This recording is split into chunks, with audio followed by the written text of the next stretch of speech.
Hello, everyone. Welcome to Take Charge of Your Health and welcome to another presentation. I'm your host. Hello, everyone.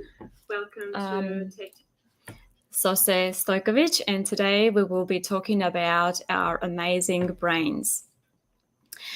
Please comment on YouTube in the chat box section and say hi and let us know where you are joining us from.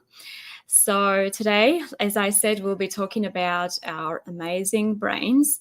At the end of the presentation, we will have a half an hour Q&A segment where Sister Julie Clark and Dr. John Clark will answer some questions. As always, we will list the relevant information in the chat box on YouTube. If you haven't watched our previous program, I would encourage everyone to watch. It is on Keeping the Mind Sharp with Dr. John Clark. The brain is the organ and instrument of the mind and controls the whole body. In order for the other parts of the system to be healthy, the brain must be healthy. And in order for the brain to be healthy, the blood must be pure. If by correct habits of eating and drinking the blood is kept pure, the brain will be properly nourished. And that is from the Spirit of Prophecy. Our guest today is Sister Julie Clark, and she will talk to us about neuroplasticity and how our brains can change, adapt, and heal.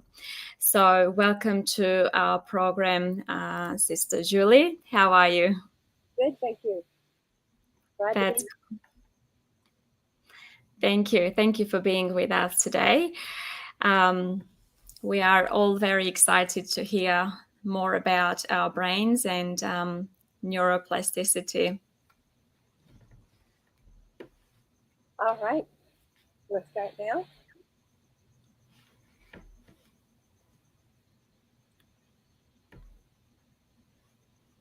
You want her to go ahead and start? Yeah. All right. Can you share the PowerPoint and share that to the screen as well? Yes. There we go. So that should work now. So I would suggest we start with a word of prayer. Maybe I can start, and then in the end we will ask you guys to pray. So I'll say a word of prayer. Dear Lord, thank you so much for being with us. Thank you for this opportunity to share and to learn more about our amazing brains. And as we know, it is the most important organ which controls all our body, and that God works through it, and that Satan would want to do everything possible to affect that organ in particular. So help us, please, as we learn to be receptive, to be alert and awake, to learn the truths that you would like to share with us and for us to know. Thank you so much for this, and we ask all this in Jesus' precious name. Amen. All right. Wow. Is it my turn now, Sophie? Yes, thank you. Okay. All right. So I'm assuming everyone can see my screen. This is Yes. a talk by Dr. John Kelly, a friend of ours, and that's his picture on the screen. He was the founder of the American College of Lifestyle Medicine, which is another story, but very significant foundership. Anyway, this talk is called "The Brain That Is Changing Itself." I don't have any speaker's notes. Just a moment. I'm used to seeing a speaker's notes. We'll have to try to share our screen instead of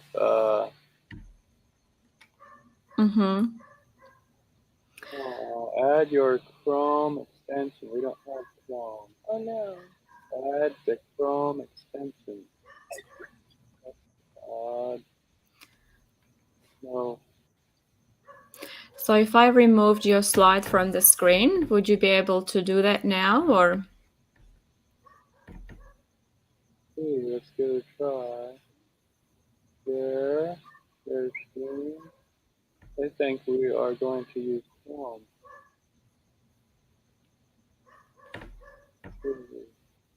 Share screen extension. Share your desktop screen with that live stream. They want an So app. are you able? Okay, so this is what I did. Just have a look and see if you can go through the slides this way, or it doesn't allow you to do that. Which way is that? I can move the slides. I don't have my speaker's notes on them. And I have everything John does is memorized. Okay. Okay, I see.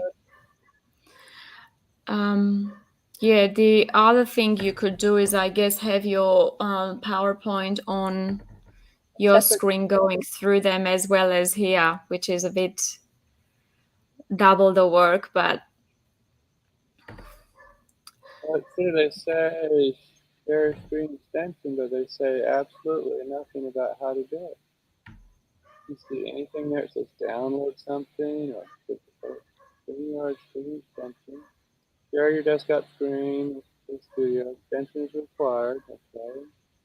Website, report reviews. Here's the stuff related. They say share your screen. You need this extension, but they have no link to get the extension or to share it. let me remove the slide and try again and see if you can just share your screen.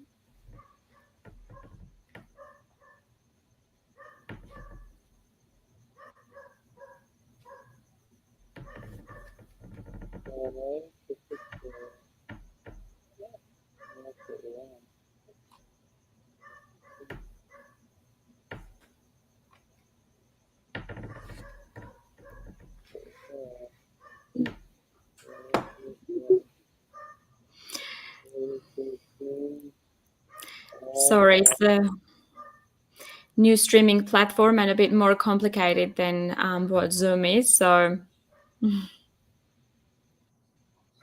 Huh. Interesting. Okay. Overview.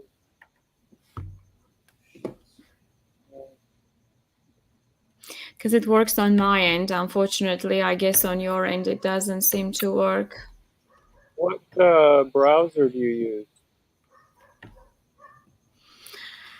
use? This is Brave, I believe, but it shouldn't.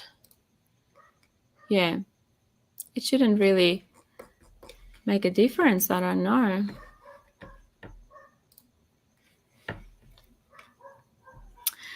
Yeah, the only thing I can think of is for you to have the presentation on the screen and have it here as well. And I can change the slides on my end, and you can have a look on your screen with the notes and everything. Let us try going to a different. We'll go here to a different browser for a minute. Okay.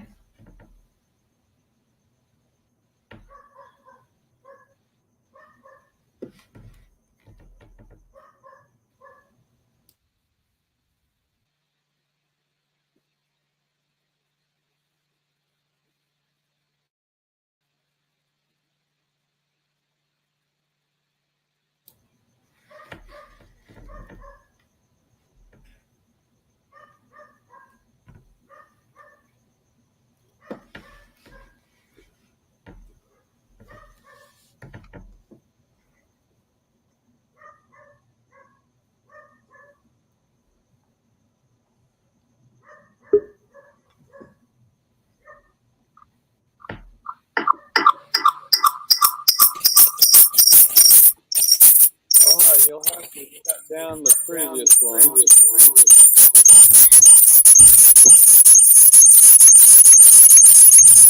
I have removed you, the previous one, but yeah.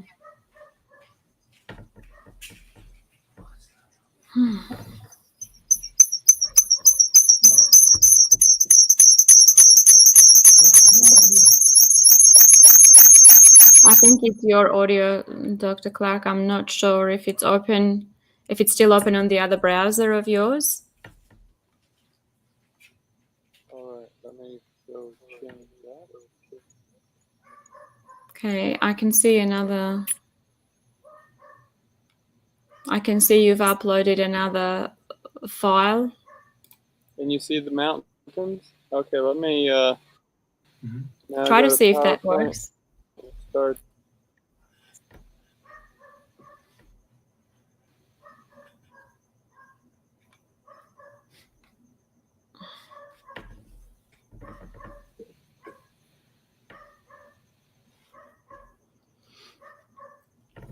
Sosie? Can Okay, you hear that me, works now. Sosie? We can hear you, and we can see your slides now moving. Okay, good. And you can see me too? Yes. That matters. Wonderful. All right. So that's it. Just start going. Okay. We've learned that today. We're going to have lots of speaking. Yeah, that's great. Thank you.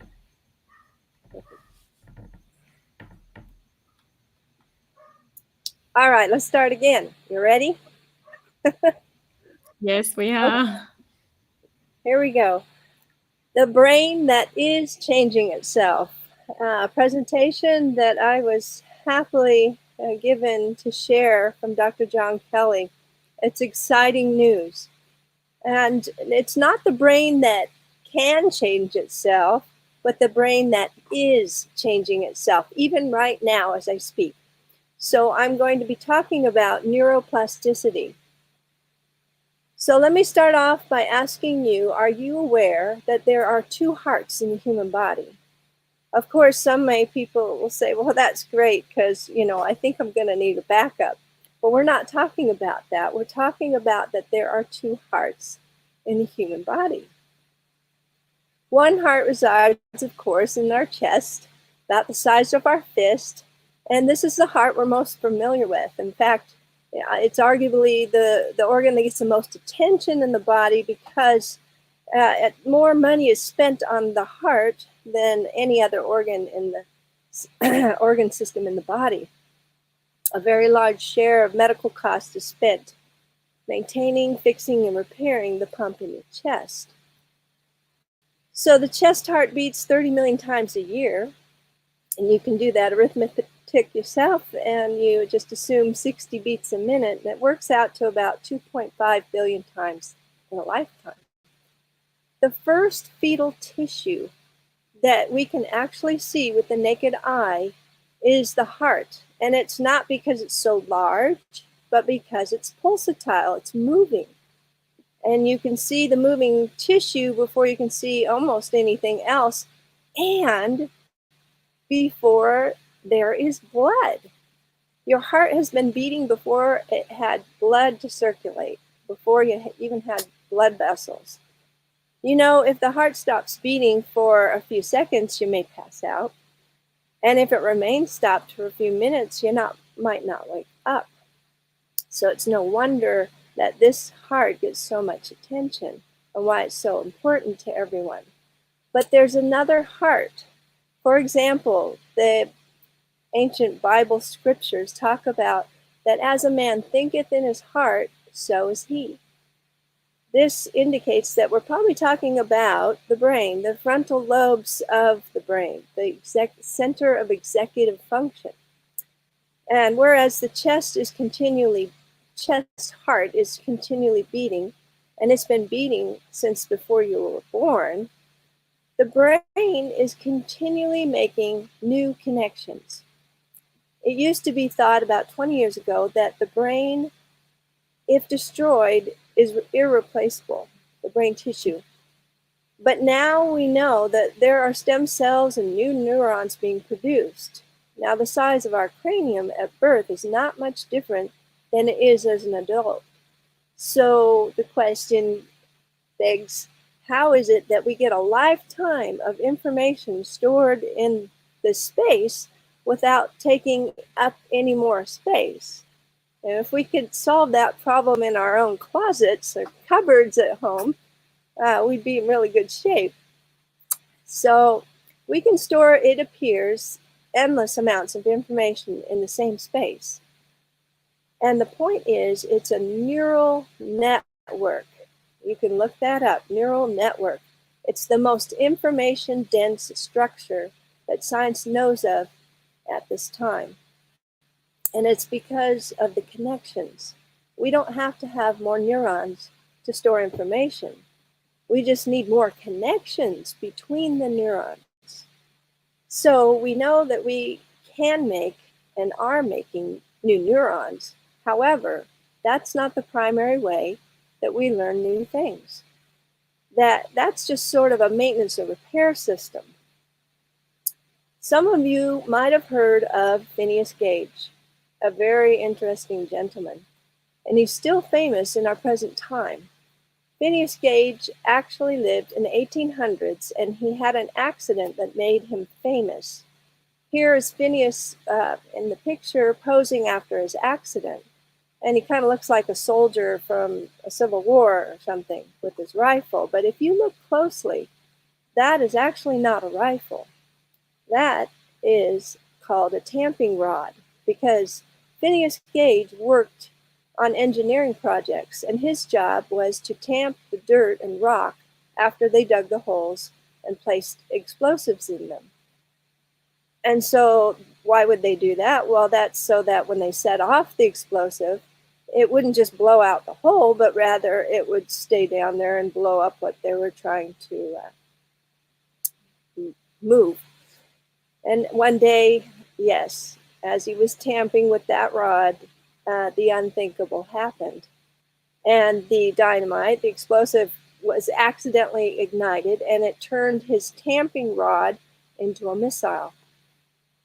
And that rod went right up through Phineas's eye socket and out through the top of his head. If you look at the picture, you can see the normal eye on the right, and he has his eye closed or missing on the left. So how do we know all this? Well, this is the preserved cranium or skull from his skeleton, and it's kept at Stanford University in California. And here you can see the damage that happened at the top of his skull. Now, what this is an article published in 2012, and they're using computer simulation to study what happened to Phineas's brain as a result of his accident.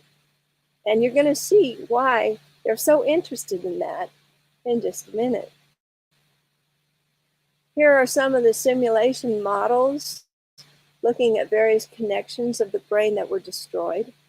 It actually destroyed a good portion of his frontal lobes. So these images came from this article in 2012. And the reason they're so interested in this is not only because, well, Phineas actually survived this amazing traumatic event, but because it dramatically changed his personality and his character.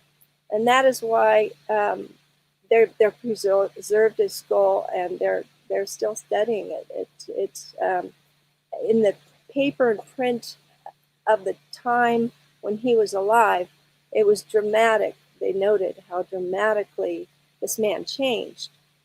So whereas Phineas had been, before the accident, a very reliable employee, a faithful family man, a good friend, an upright citizen,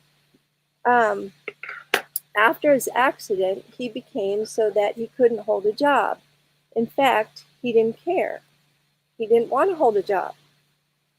He became what is called a profligate. That's what the newspapers were calling him at the time.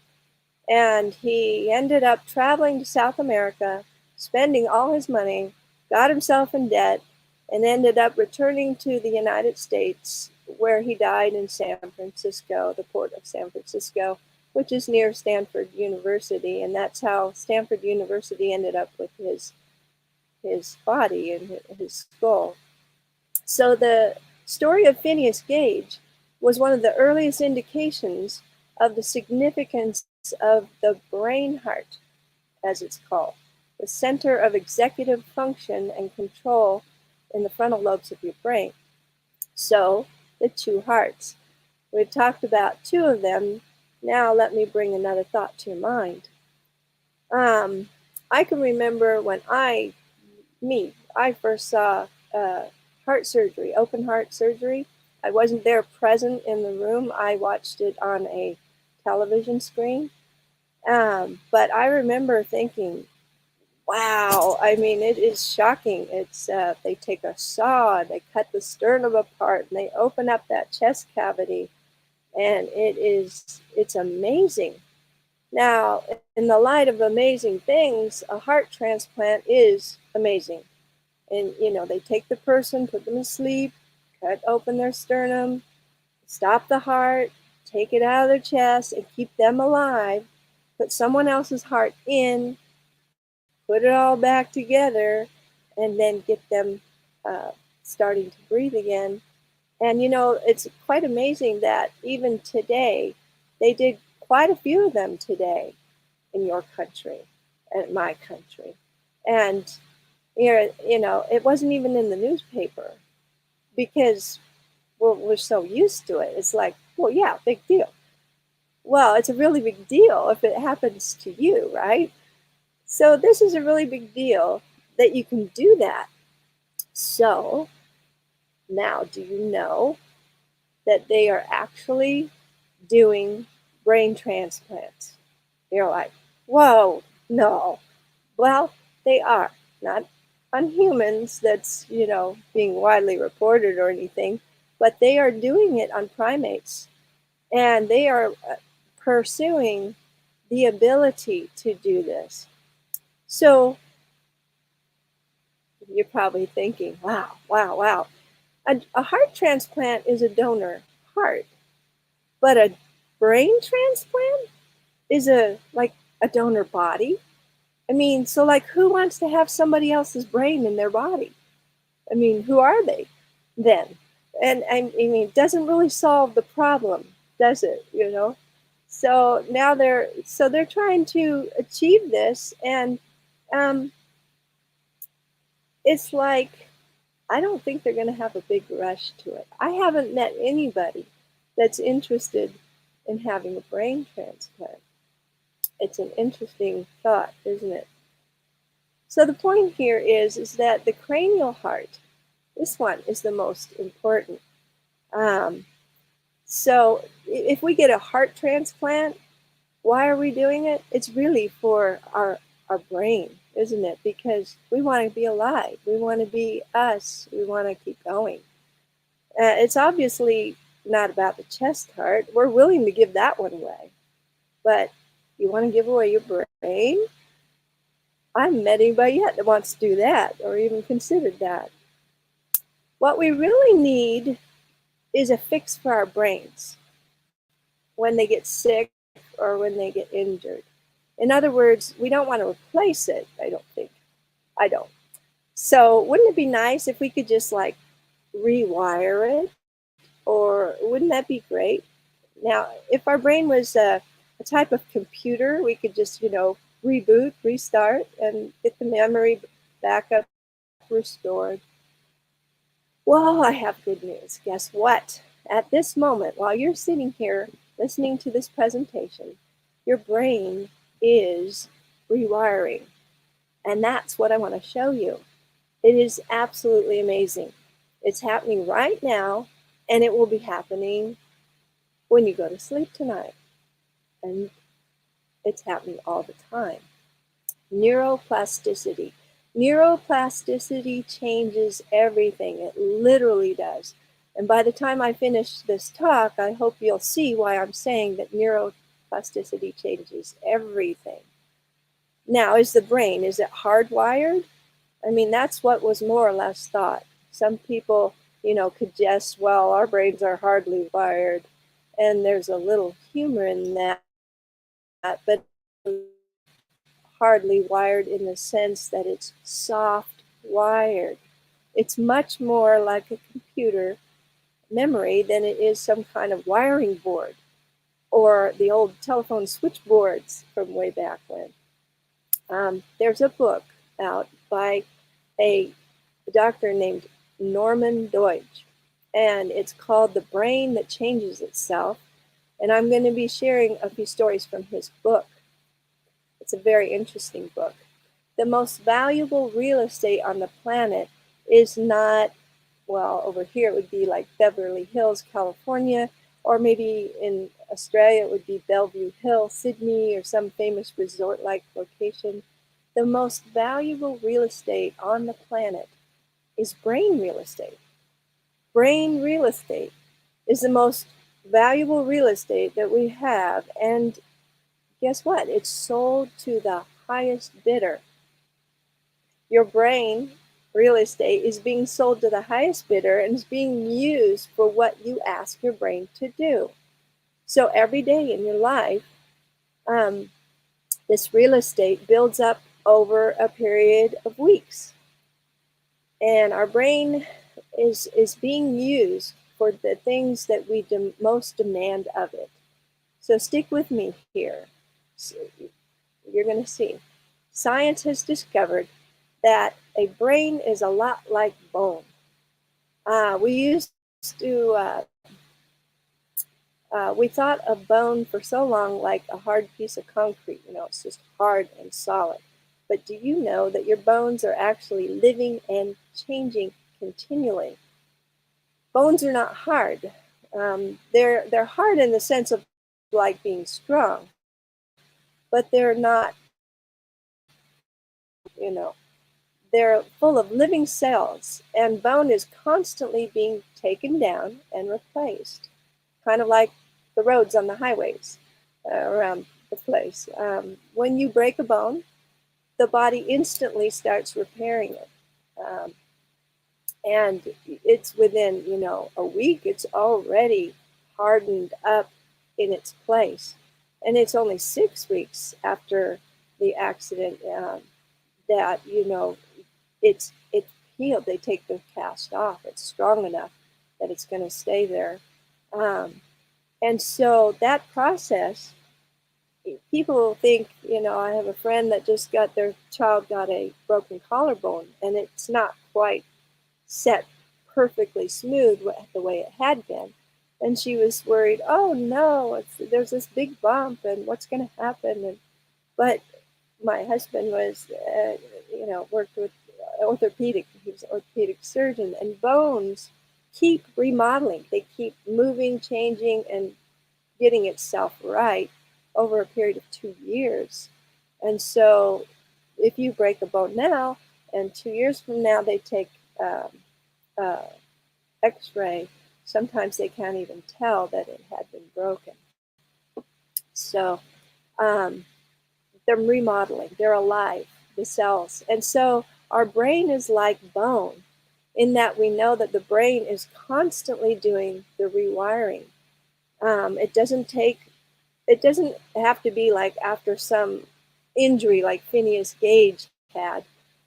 It's not only after an injury, it's just continual. So the brain is continually being rewired or remapped. This gets real exciting. I want to talk to you a little bit about Dr. Paul Bacurita, who died in 2006. And this is a photo, and the only one we could find of him in his actual lab. And Dr. Bacurita was an American physician, a neuroscientist, and he was a maverick. His most notable field of work was in neuroplasticity. Here's another picture of him at a conference. And we're going to come back to this lady standing next to him in the red in a few minutes. But I want to tell you about Dr. Paul Bacurita's father, Pedro. Pedro Bacurita had a disabling stroke at age 65. His wife had already died, so he was a widower. And he had this massive stroke that left him completely paralyzed on one side, and he was unable to walk or speak. And he couldn't care for himself. He had to have someone care for him. And he had 2 sons. And we've already mentioned Paul. And at that time, Paul was in residency, after medical school. So he was way too busy, could not take care of his father. His other son, George, was still in medical school. And so Pedro moved to Mexico and to be with George, where George was at school, and be with him while he was trying to recover from the stroke. So the short version of a long story is that George did not know much about how to rehabilitate somebody after having had a stroke. So George and his dad got together and kind of figured out that people learn to walk, by crawling. And so George had Pedro try to start crawling. And he's totally paralyzed on one side, so he just flop over. So they're thinking together and okay, let's try this, Dad. And he takes his dad and gets him on the floor next to a wall and props him up on his paralyzed side against the wall. So he's got his strong side, and he can just kind of scoot with the strong side and lean against that wall on the paralyzed side. And people in New Mexico learned about this, and they began giving George a hard time for what he was doing with his father and treating his father like this. They were horrified. But he and his father ignored it and continued on. And what's interesting is that they modeled Pedro's rehabilitation after infant development, which they later found on was really not a bad model after all. They began playing ball on the floor and like a baby, and eventually, long story short, Pedro did learn how to walk again, and he learned how to talk again. And then he wanted to go back to work. He was very forward thinking, Pedro, and we should take note of this. He was determined he wanted to get back to health, to recover from this stroke. We should not sell ourselves short, but be forward thinking. Now, this was back in the 1960s, and in his work, he needed to be able to type. And you remember back, well, some of you may know, but back then, typewriters were manual, and you had to have really strong fingers and hands to type on these keys. And so they designed specific exercise to develop his motor skills to be strong enough to use a manual typewriter. And so eventually Pedro regained all function and did go back to work. Back to work, he was a professor in New York City. He remarried, he retired, and he died about 7 years later from a massive heart attack while climbing somewhere in the Andes Mountains of South America.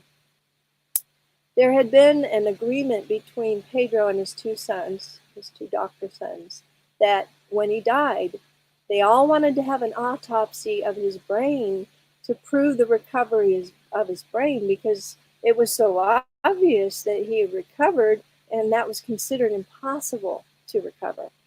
So they got a lady, a friend, probably a Dr.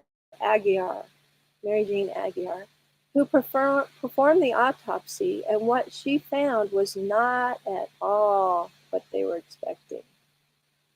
So she found a massive area of the brain that had been destroyed by the stroke and was not recovered.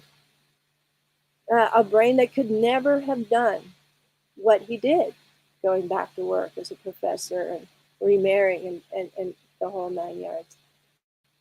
One of the parts of Pedro's brain was the brain stem.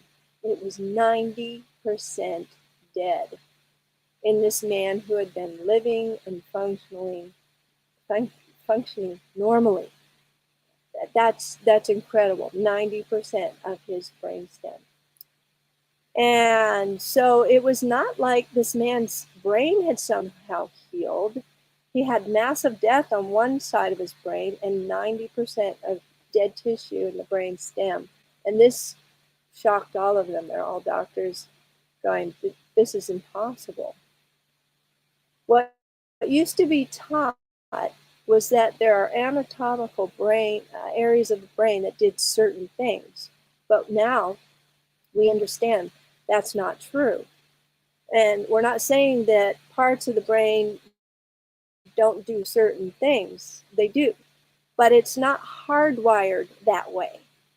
For example, there's plenty of evidence and proof for people or animals who are born without sight, um, that it's not like there's a part of the brain that's just sitting there useless. The brain does use it, but it does something else with it. For example, okay, so sight is usually thought to be primarily processed in the occipital lobe of the brain. They've done studies of people who are born blind and learn to read Braille, with your fingers, feeling. They've mapped their occipital lobe in their brain, and they showed that in that area of the brain, that's where the brain is using to read the Braille with their fingers, with feel, sensory feel, no eyesight. Isn't that interesting that that part of the brain, normally where you see, is being used to read Braille? But when you think about it, Braille's sort of like seeing, isn't it? And so it's only with touch instead of sight. Okay, so the brain is much more flexible, pliable, and plastic. All right, so let me show you that rewiring of the brain happens not only after a stroke. Here is a really amazing story. Okay, we're going back to Cheryl Schlitz. Cheryl was a patient of Dr. Paul Bacurita's. Now remember, Pedro was his father who had the stroke. But as a result of what Paul became convinced of as a result of what had happened to his father, he then started working and became known as the man who could connect anything to anything. I would think it would have been George who was rehabilitating his father, but no, Paul became just obsessed and fascinated with this. He was the pioneer of neuroplasticity. Let me give you an illustration. The space station, and then we have astronauts out in space, and they wear these big, big suits, that have to be totally airtight. And sometimes they have to go out and repair that space station. And you're thinking, well, how in the world could they feel anything in a suit? If you have any mechanics out there, you can't wear a big giant suit and try and screw in a screw or a bolt or something like that. Well, Dr. Paul Bacurita invented what's called a brain port. And so this thing, our tongues are very sensitive. And they have the most sensory dense of all of our bodies, our tongue. So he made this device that sits on your tongue, and then it gives indications by pulses of what it's wired to. So he's put this thing, and it can make the astronaut feel, even though he can't feel. If that makes any sense, it's like a sensor. That's what he's invented. So that man made it possible, Dr. Paul Bacurita. So let's see. Now Cheryl had an infection, was treated with gentamicin, and any physicians or medical professionals out there know very well that gentamicin can have a very unfortunate side effect. You don't give a person this drug for too long or too much, because it can do exactly what it did to her. I personally know somebody that took that medication and went completely deaf, became deaf. So what it did to Cheryl was that Cheryl lost 95 to 100% of her vestibular function in her brain. And the vestibular function is the processing system where the inner ear and the brain that gauges your balance. And it wasn't that the drug injured the hearing, the sensory organ, but rather it injured the brain function where balance is processed. Okay, so that's the way it manifested in Cheryl, and she was continually feeling like she was falling constantly. Can you imagine feeling like that? If she closed her eyes, she'd immediately fall over. And if she, you know, I'm able to stand here and I know exactly where I am. I'm not falling over, but she couldn't do that. She'd have to stand with a really wide gait where your legs are spread real wide, and she always had to be touching something, like putting her hand somewhere. And it just always felt like she was falling, falling, falling. It was so debilitating. Um, and so for Cheryl, um, she just was so concentrating on the room and orientation and trying to figure out if she was falling. Her movements were shaky, jerky. She was fatigued from this, and constantly having to focus on the orientation of the room. So she couldn't take care of herself. She couldn't work. Well,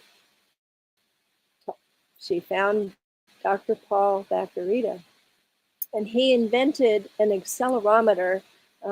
That's the brain port thing, and he made this for her in that he had this device that, remember I said, goes on the tongue, because your tongue can tell you things. It has lots of sensory things. Okay, you kind of have to think about this. So she's got a tongue sensor on, and it's mapped to a gyroscope. A gyroscope is something that indicates movement of any kind. And so if you move the accelerometer to the right, then the signal would be on her tongue on the plate that would go to the right, and so on. If it went to the left, it would go to the left. If it go back. And so pretty soon they put it on her. And after a few minutes of learning, her brain's learning this, of what it's doing, she could actually stand like everybody else does. And then she started learning how to walk. Like, didn't take long. Oh wow, I'm sensing where I am. Her brain picked up on where she was and which way was up, right? Vestibular function. And so she finally got brave enough that she decided to do what always happened was, if she shut her eyes, closed her eyes, she'd immediately fall over down. And that can hurt, right? So she decided, okay, I'm going to try it. I'm going to close my eyes. She has the device on. She closed her eyes, and then she started to cry because she didn't fall down. Her brain was figuring this out with this device. So after a while, she took the device off. Okay, you probably got sick of it. I would get sick of it. But she said, okay, let's see what happens when I take this device off. And she took it off, and another miracle happened. She continued to stand and move like a normal person, and she could even close her eyes like a normal person. And this residual effect continued for minutes the first time. Take it off. Minutes, she still had this. But then it kind of wore off. And so then she'd put it back on, and the effect continued and she'd take it off, and then it started lasting for hours. Like, she could take it off for hours, and it would still work. And then days. And then to the point where she no longer needed it. Somehow her brain rewired, remapped, and figured out another way to be able to have vestibular function in another part of her brain, so that she could tell which way was up and upright against gravity. That's incredible. So somehow her brain had rewired and connected the things that needed to be connected and was working. And this tells us that the nerves from the various organs are able to be rerouted to different parts of the brain. So, however, Dr. Paul Baccarita's paper, he wrote a paper on this based on her case, and it was largely ignored at that time. And he was way ahead of his time. He was figuring things out. And it's now well established that human brain retains the ability to reorganize itself throughout life. Using modern techniques, researchers can observe how the brain rewires itself after injuries. This is so amazing. So, okay, now let's show another example. This is a picture of what's called syndactyly. It's where you're born with webbed digits, your fingers, your toes. Somehow, when you didn't quite finish in your mom's belly or something, but they're webbed together. Okay, so they've mapped this individual's toes to see what's going on in the brain. They're studying this, and to see how it maps. And this person maps with only 4 toes because those two are, webbed together. Now we can see 5 toenails, but their brain's only mapping 4 toes. So then they do the surgery, and where it's just tissue, soft tissue, and they separate those 2 toes, and now they have 5 toes, and now those toes can function separately. Okay, so then they watch what the brain does with that, and what the brain does is within a few weeks, they start seeing that now the brain is mapping 5 toes. Isn't that interesting? This is so exciting.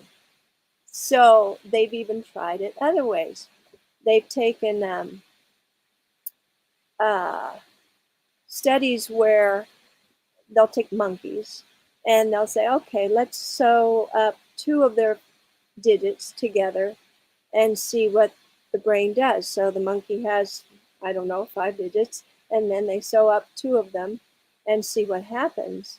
And sure enough, over a few weeks, it's instead of being 5, it starts mapping to 4.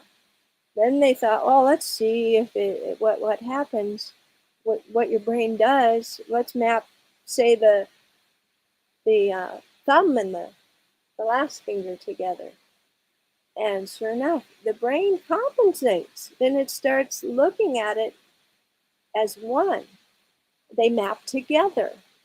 So the point is, the principle that we learned was that neurons that fire together wire together. They map together. Okay, here's another example. This is a picture of Eric Weinmayer. Weinmayer, I guess. I'm not sure how he would pronounce it, but I would say Weinmayer. He's blind and he's an indoor rock climber. And Eric is wearing this thing called the brain port. See, he's about to put that thing on his tongue right there in that picture. Okay, and it's connected to the camera that's on his head. Okay, and this camera is going to help him because Eric is blind and he's a rock climber, and he wanted to be able, his goal was that he wanted to be able to climb with the same techniques as sighted people. Sighted people don't feel where they're going to next. They kind of be able to look and see, and they almost lunge towards what they're going to grab hold of. And this thing to his tongue could tell him where he's at. And he started climbing like a sighted climber. And he's competing and excelling with sighted climbers. That's another way the brain can work with information that is not normally, you know what I'm saying. So neuroplasticity, it changes everything. It appears that almost nothing in the brain is hardwired, and with the research done so far. But that said, there's still always more to explore, and that's why we put the word almost here on the slide, so that neurons that fire together wire together. As we said, they map together. Not only are neurons from our own organs wiring to our brains, but external devices being used are also wiring to our brain real estate.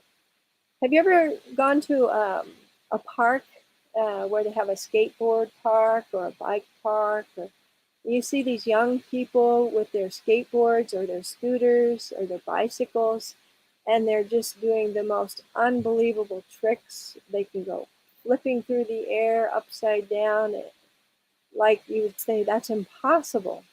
It's almost as if their sporting device, like, whatever it is, it's like an extension of their body. They know right where it is. It goes around and they're with it, and they land on it and they keep going. They just do impossible things. But now with the knowledge of neuroplasticity, we know that whatever it is, scooter, skateboard, bike, it is an appendage. It is mapping to their brain. It becomes an extension of their body, their own body. You spend enough time with that thing, it becomes a part of yourself. The thing's mapping to the brain. So as of recently, some very interesting and sobering research is being done. And we're talking about the preschool and early childhood age right now. They very often have a small device in their hands. I mean, even schools are putting devices in their hands. And this technology is being promoted in most schools. And now research is showing that even these devices are mapping to our brains. That's kind of scary when you think about it. What's it doing? Remember, neurons that fire together wire together. And so it's kind of sobering to think, well, we better watch what we are doing. What do we want to be mapped to and mapped with? And what does it do to our brains? It's just something to think about. It has serious implications, not only for children, but for us as adults. Now, another thing that's come out of this research is that an experience-rich environment stimulates the brain to develop more robustly. And what do I mean by that? In other words, if you want a brain that has maximum capability, maximum plasticity, maximum functionality, you want to have an experience-rich environment. It's not like sitting in a room with 4 white walls reading a book, but it's like on the other hand, you don't have to have something that's changing every 5 minutes either. So I'll give you an example. In nursing homes, in the old days, they were just like a hospital. Well, even hospitals are changing now, but it used to be just 4 white walls, and you just put a patient in there and they sit and they probably die from boredom. It's not good.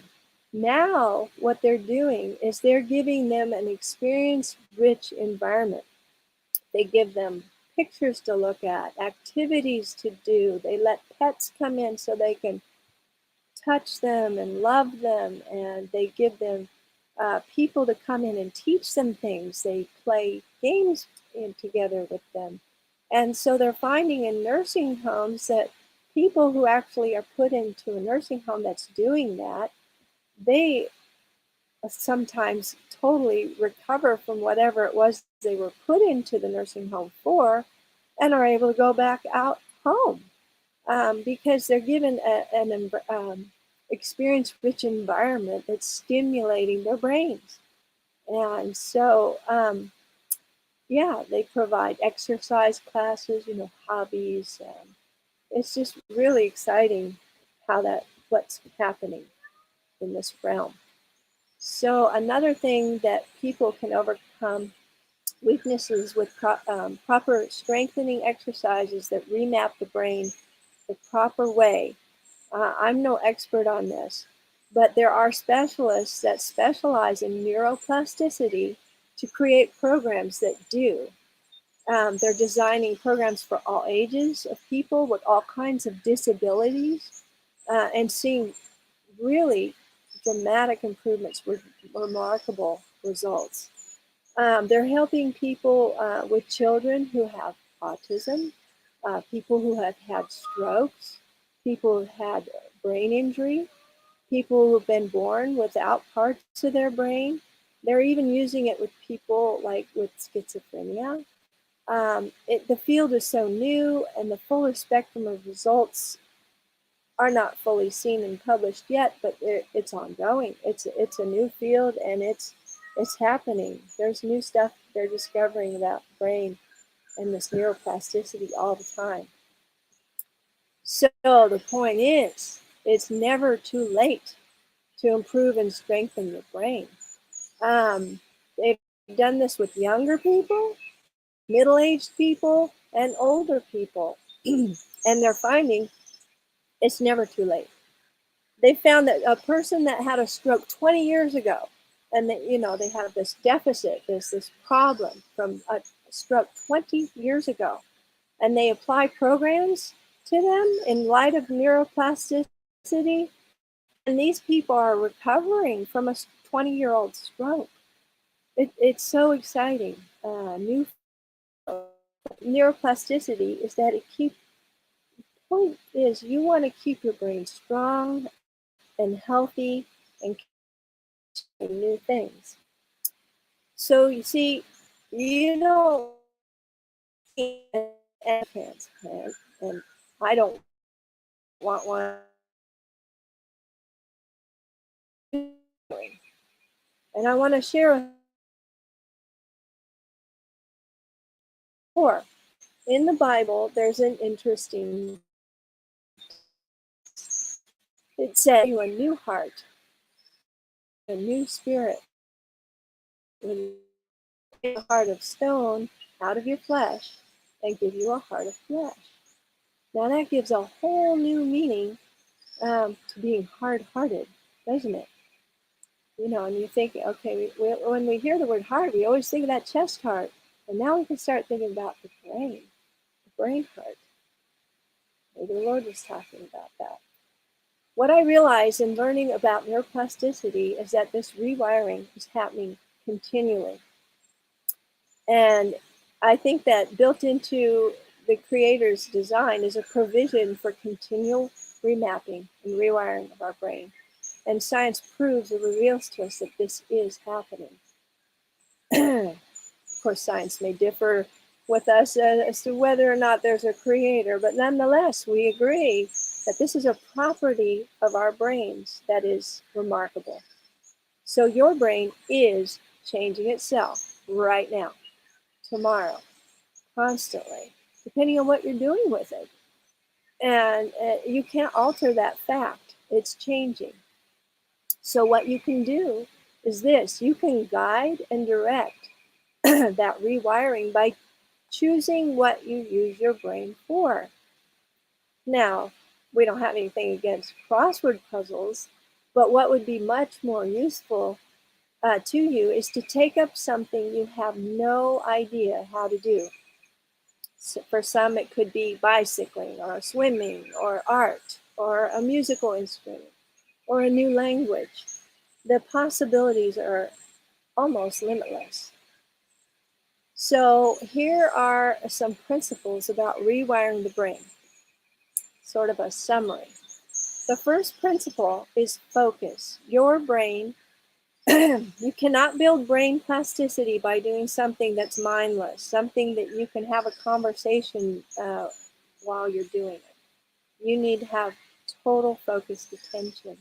So you need to pick something brand new to do, say like learning a piano, and spend 60 to 90 minutes most days. How many is most? 4 out of 7.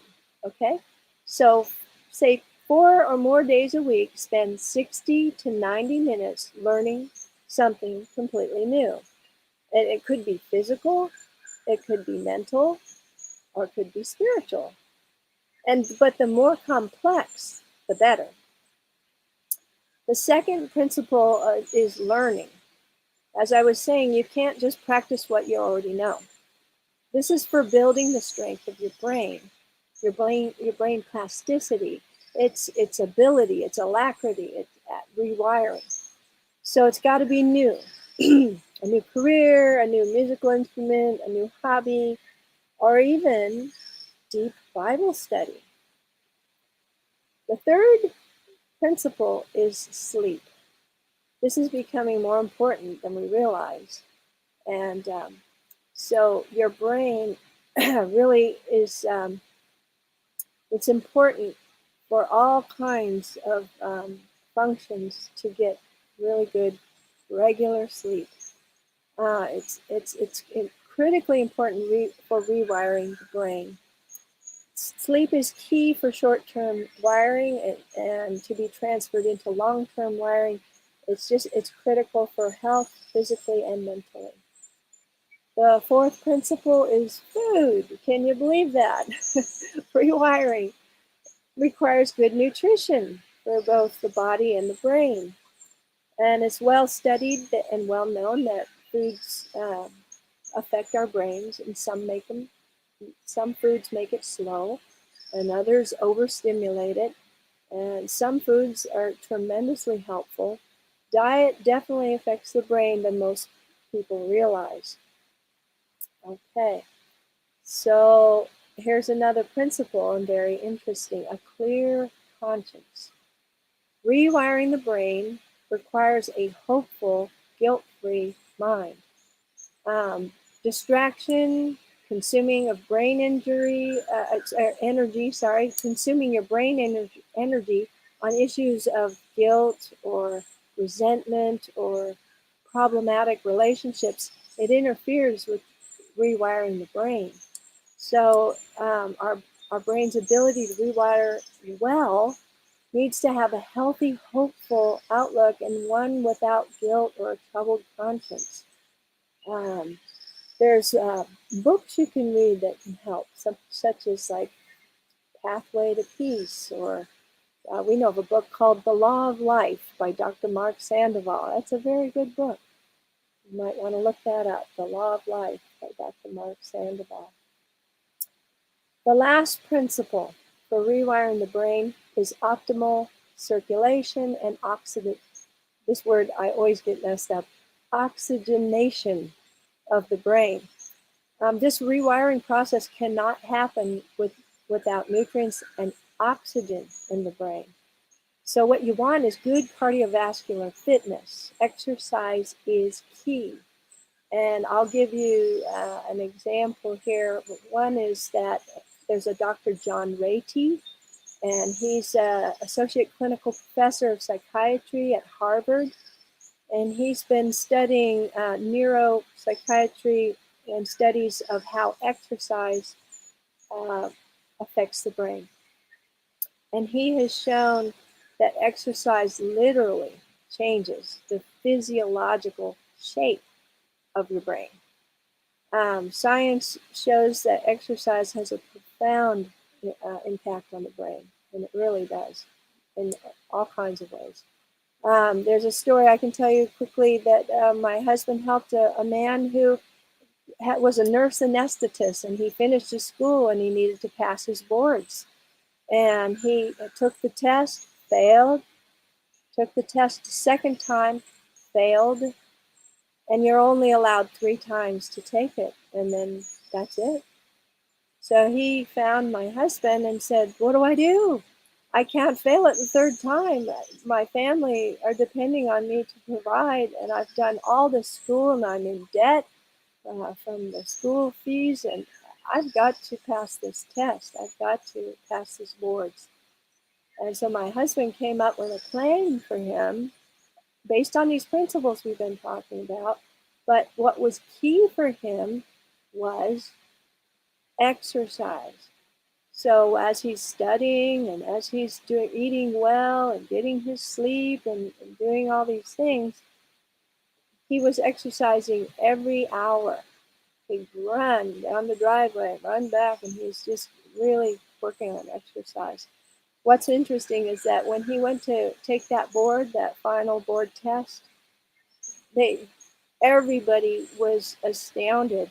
Not only did he pass the test, he got 100%. He didn't miss one question, and that was something they'd never seen. So, and we all knew, we were jumping for joy. I can tell you that. Praising the Lord. All right. So here's a simplified lifestyle prescription for rewiring the brain. Number one, avoid tobacco and alcohol. And that's what I would call that a no-brainer, right? Ha, ha, ha. No-brainer. Okay. And next, exercise. Like we were just saying, get outdoors in the fresh air and walk at least 30 minutes a day. All right, your prescription. Here's one you haven't heard yet. Eat a half to 1 cup of beans every morning. Beans, yes, beans. Beans have phytochemicals that are precursors to tryptophan, which is a neurotransmitter in the brain. So beans are really good for your brain. And there's a wide variety. So you can't say, oh, no, I don't like beans. There are so many different beans. You've got to try them and see if you like them. There's chickpeas and kidney beans and white beans and red beans and black turtle beans and fava beans, borlotti beans, soya beans, mung beans, and the list goes on. There's many different beans to choose from. So try incorporating some beans into your diet. Eat a whole, ripe plant food meal, every meal, have something fresh fruit and vegetables with every meal. Definitely good for the brain. Avoid visible fats in your diet. If you can eat fats, eat them as found in food, like avocado, coconut, olives, nuts, seeds, but avoid the free oils or lards or margarines and butter and even meats with heavy, cooking oil and fat. Okay, that slows the brain down. Minimize or eliminate refined foods from your diet, especially sugar. What are refined foods? Foods like sugar, white flour, ice cream, sodas, junk food. I'm sure you kind of know what I'm talking about. So, for those of you who are Christians who enjoy studying the Bible, think about this. In light of neuroplasticity, the more time we spend in studying God's Word, contemplating it, studying it, comparing it, assimilating it into our lives, so the more our brains are rewiring for something much higher and much more benevolent than our day-to-day lives that we live.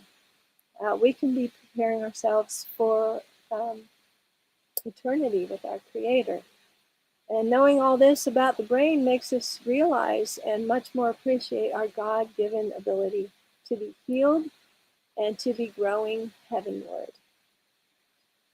All right, well, that's the end of the talk. I hope you're as excited. I'm still excited about this, and I learned about this maybe 9 years ago now. And every time I talk about it, I just get excited because it's so hopeful. There is hope. And now, if you have any questions, I'm putting my husband on because he's the doctor and he'll answer the questions. Thank you so much, Sister Julie. We enjoyed, I'm sure all of us enjoyed the presentation. And the last few times we've been discussing health topics with Dr. Clark, I keep saying, this is exciting, and it is exciting, and it is amazing, everything that we learn, especially about the brain. I always remember my dad saying marathon is run between the 2 ears. It means it's not really in the legs and muscles as much as it is in the brain, how determined you are, and you give up, I guess, in the brain, not in the body. So as exciting as it is, I think it also puts responsibility on our shoulders to think that we don't have an excuse to not work on our characters and on our bad habits. And yeah, not to say that we can't learn things by heart and we can't learn new things. So it is really good and it is exciting. So we talked, Dr. Clark, about the spirituality and the brain as well last time. And I remember there was an example.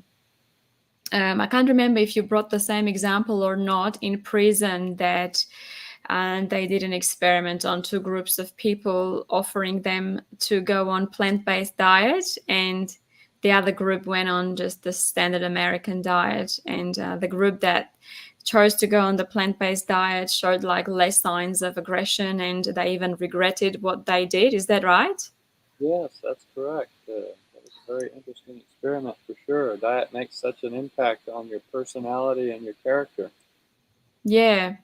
So I remember that, and I guess it's just what Sister Julie presented tonight as well. Is just a great example of how it affects morality as well, the diet and yeah, the frontal lobe.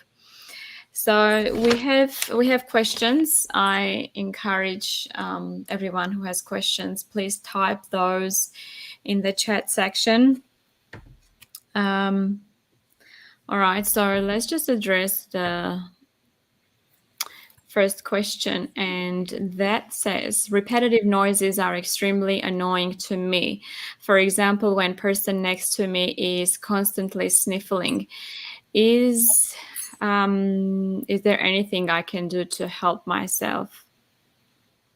Yes, I think my dad was annoyed by lots of noises. And I asked him about it. Why is that? He says, "Oh, it's noise pollution." But That's so funny. yeah, part of it has to do with the excitability of your brain, the irritability of your brain, the threshold that you have for going from a well-balanced brain to being a brain that is off balance. And it also has to do with what you focus on. It was fascinating to me when I was in residency. One of my rotations was on foot surgery. And so we spent time with this foot surgeon, and we would have patients coming into the office always looking down at their feet, always complaining about their feet, always talking about where their feet hurt. And toward the end of the rotation, my feet started hurting, and I was kind of like, "Oh no, this is embarrassing. What do I do?" Well, after I finished the rotation, the feet quit hurting, and I was kind of like, "Well, I'm not going to tell anybody." But in a conference, one of the other residents made that comment. When I was on the foot service, my feet started hurting, and we all looked at each other and said, "Yeah, this was happening to us." And here we have all these people that are focusing on their feet and having foot pain, and pretty soon we're focusing on feet, and we got foot pain, and there must be something, psychologically wrong with us. No, it was just, and so you can make a stimulus more obnoxious to you by focusing on it. Yes. And on the other hand, by focusing on something else. And this is the whole replacement theory. This is why Christianity works, because we focus on Christ instead of focusing on the problems. And so the repetitive noises, when I was in high school, or just after high school, I was actually assistant boys dean in a dormitory, and my room somehow that they gave me was backed up right to the showers. And there was no insulation between my room and the showers, and it was a wall that was made out of metal studs and sheetrock, gypboard. And somebody got in the shower one night when I was already in bed, and it made this terrible racket. And I'm thinking, well, I guess this is going to be the racket. So accept the racket, and this is just going to be life. I just rolled over and went to sleep, and never after that ever realized that racket was there. We have friends that live within 200 feet or 100 feet of a railroad track. And it's quite well documented that people who live close to railroad tracks, after time, they just zone it out. They suppress the stimulation. It no longer bothers them. And that's the case with our friends that we'll see in church today. Yeah, 40 trains a day. 40 trains a day. And yet they zone it out. And so you have to learn to zone it out, to replace the stimulus with something else, to practice letting your mind think on something more elevating than the funny noises people are making. Because if you focus on the noises, after a while you'll hear more noises. This is the same with pain clinic. People who focus on the pain have more pain. People who focus on other things, they get over their pain. And so this goes back to what Julie said about running a marathon, or what you said about running a marathon. You know, it happens more between your ears than in your arms, legs, and muscles. Yeah. Well, that's, I guess, good to know. Sometimes we don't realize that maybe we've made those pathways in our brain that straight away we react, maybe, if there is a noise. Oh, there I am. I wanted to say real quick, I have tinnitus in my ears, or tinnitus, ringing in my ears. I had it, I can't even remember when I didn't have it. But I've read, you know, some long time ago, I got curious what people, how they would deal with it. And I read that people committed suicide over that ringing in their ears. And I thought, wow, that's awful. And so I just made a decision in my brain, was that I'm going to ignore it. And I do. It's constant. It's when I wake up, when I go to sleep, it's just constant ringing in my ears. But I just ignore it. I don't even think about it unless I think about it. And then I just choose to ignore it. But I can see how people could go crazy. They could just go, ah, and it would drive them nuts. And it's the same principle. You've got to change your mind. You've got to distract yourself and think about something else, for sure. Thank you. This also goes for people who have lost their hearing. And what we have them do, besides getting on a good diet, lifestyle, and so forth, and doing some hydrotherapy, is we have them start listening to things like classical music and spend special time trying to pick out certain sounds and training their ears. And so you can train your ears to be more perceptive of things. It's kind of like, you know, by beholding we become changed. But what we focus on, we become better at focusing on. And so after a while, you could probably find any noise in any environment that would annoy you and drive you crazy. But on the other hand, you could learn to find better noises. And this sort of goes to, you know, forward to what we're going to talk about next week, which is gratitude. Where we find that people who focus on what they're thankful for start finding more things for which to be thankful. And the other is true too. People who are annoyed by everything can find more things to be annoyed about. Okay. So it's not really physical as such. It's more of a mental exercise that can be done to maybe not focus on those noises. Is that what we can get from that? Yes, yeah, focus on something else. That's for sure. Okay. And if it's not something in your environment, it's something in heaven. Okay. Thank you for that. So,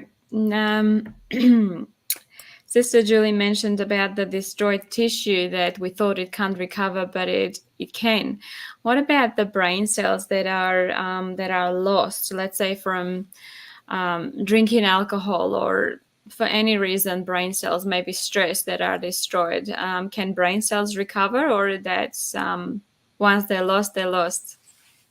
Well, actually, from Julie's talk there, when they did that autopsy on Mr. Bacarita Sr., they found out he hadn't recovered the brain tissue. He had remapped to other brain cells. And so, yes, you can remap to other brain cells. You still have brain cells there that can repurpose themselves to do what was needed to be done by the cells that were lost. The challenge is this, is that new cells, or cells that are mapped to, don't have memories of what occurred before they became remapped to this new job. And so you can lose memories that will never be recoverable because of the damage through drinking or other things. But you can certainly revitalize your brain to do the functions it did before you destroyed it through drinking. Wow.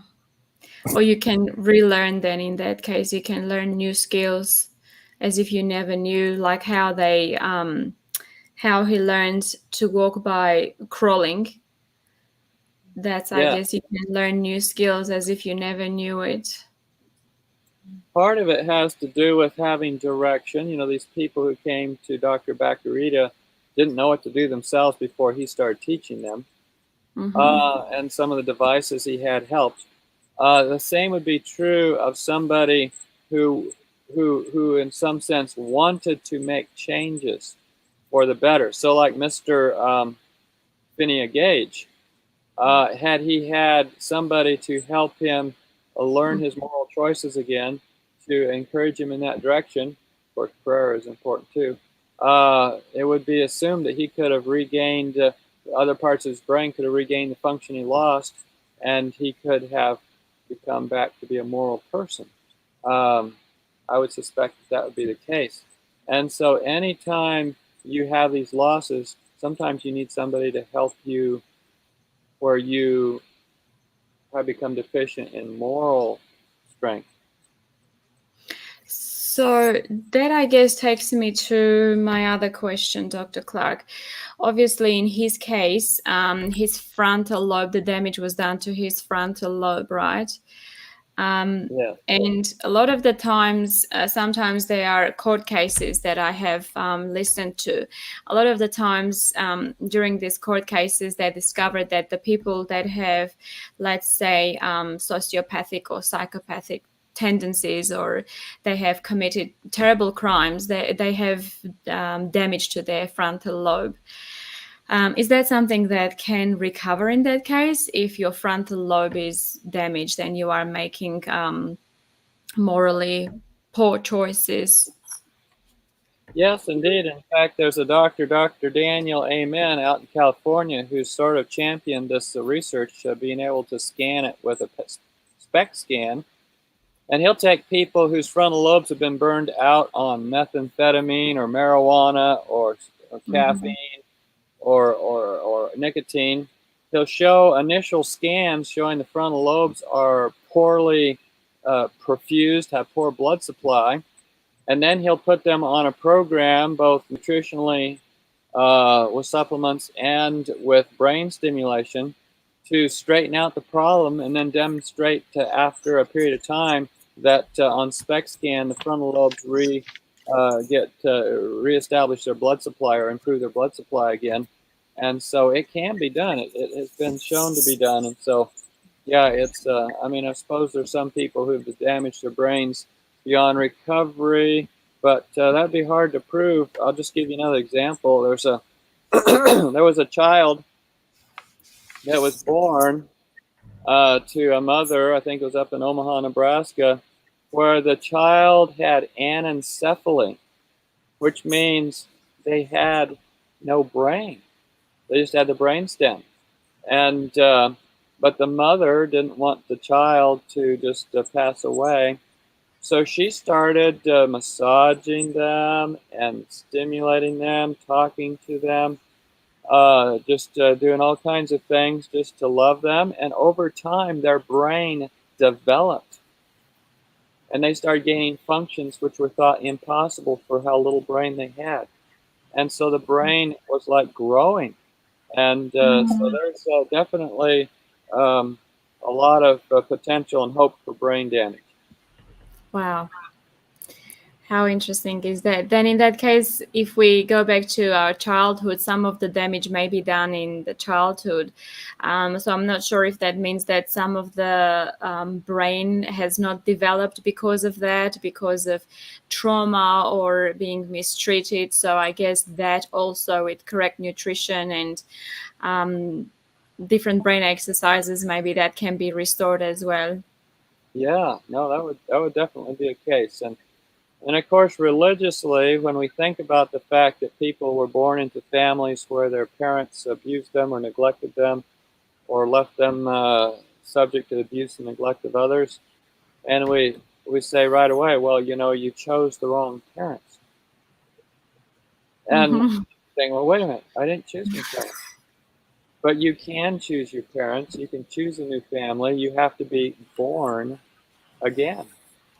Mm. And then you have a new family and you have new parents. And you forget those old parents and set them aside and see what the new family's like. And the new family will help you learn and grow and develop a brain that will be suited for the environment of heaven. Wow, that's exciting. I guess that again means that we don't have an excuse to not have the characters that we are supposed to have to take to heaven. Yeah, well, yes, that's definitely the case. The Lord can fix a lot of things. He raised the dead. Yeah, exactly. Amen to that. So, the other question, would alcohol or any forbidden substance used for long time damage frontal lobe permanently?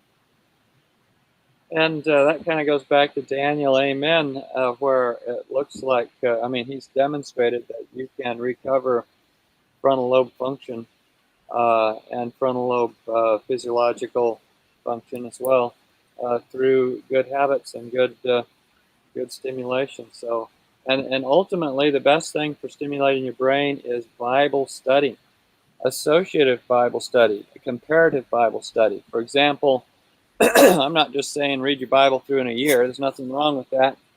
But more importantly is to compare text with text. An example would be, and I use this example often, and that is the word rest. So maybe you take and you look in the Bible and it says, "Oh, come unto me, all ye that labor and are heavy laden, and I will give you rest." And you think, okay, rest. Where else in the Bible do I have the concept of rest? Oh, well, there's certainly the fourth commandment of Exodus 20:8-11, and God said, He set the Sabbath aside for rest. Okay, so there's a Sabbath day rest, and then Hebrews 4 compares the Mm. rest of the Sabbath to the rest of salvation. And so that's a rest. And then you go to Revelation 14 and talks about that the wicked who serve the beast have no rest day or night, but the righteous who die in the Lord rest from their labors. And and so, and then you go to, different parts of the Bible and you look up this whole rest concept and you think about how can I enter into that rest? How do I labor to enter into the rest? Like Hebrews 4 says. And you just keep comparing back and forth, and this association stimulates the brain. And Ellen White says there's nothing more designed to get your brain stimulated and to help it than to study your Bible. And so this is Mm. a very important way of getting your brain power back. Yeah, definitely. It definitely is a bit of a brain exercise. I remember I was reading Hebrews 4 when it says that's why I said they will not enter my rest. I'm like, oh, wow, how interesting. It's right here. You know, it's right here. How do people not see this? But it's like, yeah, sometimes you can read the same thing over and over again. You might not even understand, but comparing and then, yeah, obviously praying about it. You mentioned as well the prayer, very important. Amen. Yeah. So the next question, could prolonged use of alcohol, early onset of dementia, can it be a reason, I guess? Yes, for sure. That's definitely true. And let's see. Seems like we did our talk on keeping your brain sharp, right? And in there we talked about this fact that alcohol increases amyloid protein in the brain and neurofibrillary tangles, and so it increases the likelihood of Alzheimer's and dementia. Mm-hmm. Okay, so Dr. Clark, I know that it's past. So do you have time for more questions, or we should wrap it up? How are you with time? Well, let's see. Yeah, we probably. How about one more question and then we'll go? Okay, awesome. Thank you. We started a bit late, so Yeah. how to improve concentration and stop our thoughts from wandering when driving and missing exits. Now that's a very interesting question, and I just want to take it in a little different direction before we get back to an absolute answer here, and that is for us, we've discovered that cars are a source of massive amounts of electromagnetic fields.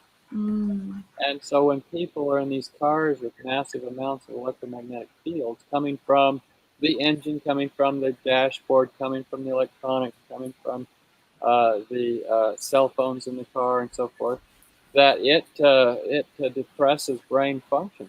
So the reason why you might not be thinking in the car might have to do with electromagnetic fields, and they will damage the brain and cause it not to function well. But other than that, given the fact that you know that you miss exits and that you think about it that way, one thing, of course, is to use your electronic device to turn on the GPS so it tells you when to exit. But also, you can uh, take and do things that help you concentrate. Okay, all right. There's usually mile markers along the road. Okay, looks like I'm 3 miles from my or 3 kilometers from my exit now, so I better be paying attention. Okay, the next kilometer marker is coming up, and so you can find things to focus on that are tips for getting close to your exit. Mm-hmm. Uh, you hate to think that you have to concentrate that much on driving, but a lot of us probably let driving be a little bit too non-cerebral, and that's why we start focusing on other things. And it's true, people will focus on what's around them. We have this drive we make from a town north of here to our house, and we were commenting the other day. I wonder if this highway has the most billboards of any highway in the world. It's just lots of billboards, and it's distracting. And so you Mm-hmm. say, okay, I'm not going to look at the billboards. I'm going to look at the cars, look at their license plates, look at the scenery and or other things other than all these obnoxious billboards. And again, so it's a different focus and thinking. And so part of it then is finding things to focus on that are clues to your environment and your responsibility of getting off at the next exit rather than Mm-hmm. perhaps on other things. Wonderful. Thank you very much, Dr. Clark. And obviously, we have more questions, but perhaps we can either email them to you, or on the next presentation, we can address that as well, those questions, because they are somehow linked, obviously, with the gratitude presentation as well. All these questions. And yeah, you mentioned as well that I remember you had a presentation on 3ABN when you were talking about remembering things, and you said about learning the Bible as well, like learning Bible verses by heart. And I'm assuming, I guess, reading is not the same as listening, is it? Listening doesn't give you the same, concentration, and you can't learn as well. Oh no, I would say listening is fine too. This is Revelation 1 where it says, "Blessed is he that readeth and he that heareth." For some people, audio learning is their preferred learning modality, Mm-hmm. and so there's nothing wrong with listening. I do a lot of listening, and and even listening to preachers. The caveat on listening to preachers is that your next step is to verify it, like the Bereans, with your Word of God. Make sure they didn't lead you astray. But Yes. listening is good. We we're told that we should what is it? Don't let these words depart out of the mouth. Whatever, you're supposed to review them as you sit down at meals and as you get up. And there's all these different places. Deuteronomy talks about always be studying the Word. And so we at meal times often listen to a speaker or some pre-recorded reading of something, and that way we're using our time well and getting the blessing from the Word. Okay, I guess it has its place. No problem. Thank you so much, Dr. Clark and Sister Clark. We are very grateful for the information presented. I think we were all very blessed with that, and hopefully we can implement the good advice and improve our brain function. So the next presentation is obviously on gratitude, and we're looking forward to learning more about our attitude and how we can improve our characters and habits. Amen. Okay, thank you very much. We will see you next time. And Dr. Clark, could we ask you to have a word of prayer, please, before you go? Yes, let's bow our heads. Dear Father in heaven, we're thankful for this time we could spend this morning thinking about the brain and the possibilities. It's very encouraging, and some people might be thinking that they've destroyed their brains or the brains aren't working as well as they used to. And so through good lifestyle habits and mental exercise and physical exercise, we see that this is not a dead end, that they can improve. And we pray, Lord, that you'll bless each one that wants to improve, that they'll apply themselves to these principles, and that they'll come out with results that can honor you. And we thank you in Jesus' name. Amen. Amen. Thank you again, and God bless. We will see you next Saturday evening, and of course Saturday morning for you. Amen. We'll see you then. Okay, bye then. Goodbye. Thank you so much, everyone, for joining. Thank you for the questions and the support. Please join us next time as well, Saturday evening, 8 o'clock, same time. So this will be our last presentation, the presentation on gratitude. It will be the last one for the month. In June, we have a mental health month where we will have different presenters, psychologists, counselors, doctors, and pastors, different presenters. So that is also very exciting. We're going to learn more about brain health, about depression, anxiety, and different techniques that we can implement to improve our brain function. So we are looking forward to that. But before that, next Saturday evening, we have another presentation on gratitude, and we are looking forward to seeing you all then. Thank you so much. God bless, and see you next time.